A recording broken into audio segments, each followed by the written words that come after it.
Exactly. Now the CD it was released on Demolition Records. I was wondering how that relationship came about because you had been with other companies in the past. Well, we had been with EMI / Capitol for about 13 years, and then one of the dreams that we had for a long time when we were with Sanctuary was to develop our own label, which we did. And, we did pretty well with that for a pretty long time. And, we had become actually one of the bigger record companies in the world. And so that was really exciting for quite a while. But the record industry itself has changed to a point where it's almost unrecognizable now. And so the model that we used that Emmett Erdogan at Atlantic Records had created, that we all used for 50 years, no longer exists.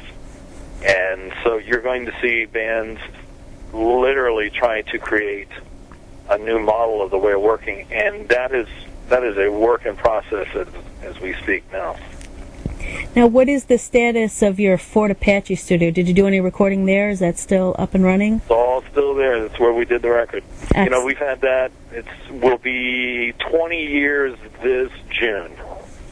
That's great. That's long-standing. Do you ever have other people in there to do recordings, or is it pretty much your personal? Occasionally, but it's not a commercial studio like you would think, because I'm pretty fussy about the equipment. I'm one of those kind of guys that likes to keep everything really, up to snuff. And I don't like the idea I don't relish the idea of walking in one day and somebody had been in there the night before and spit up all over the console. I'll leave that to commercial studios. Understood.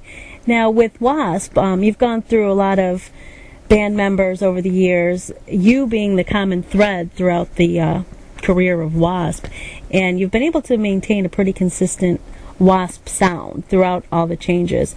How do you accomplish something like that? I would think that with different musicians, there may have, some different influences, and you'd end up with a different sound, and it just impresses me that you're able to be so consistent.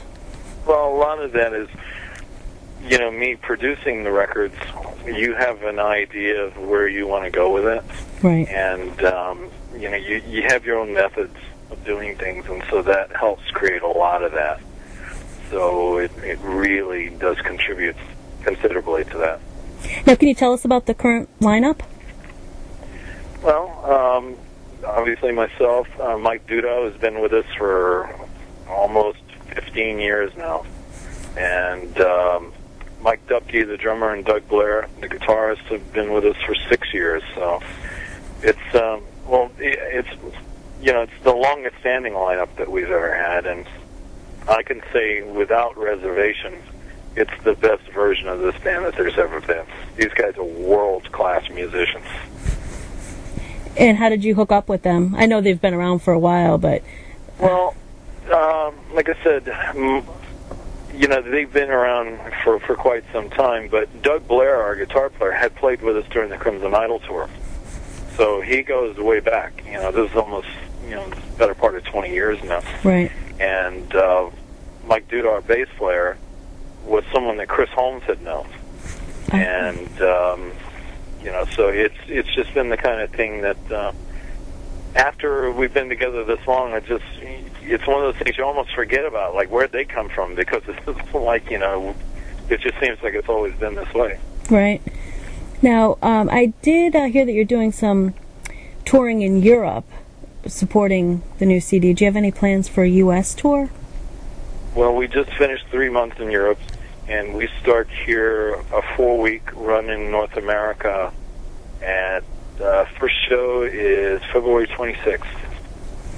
And what type of antics or theatrics can fans expect in a live performance? Well, we don't do a theatrical presentation the way people have heard that the show was a long time ago.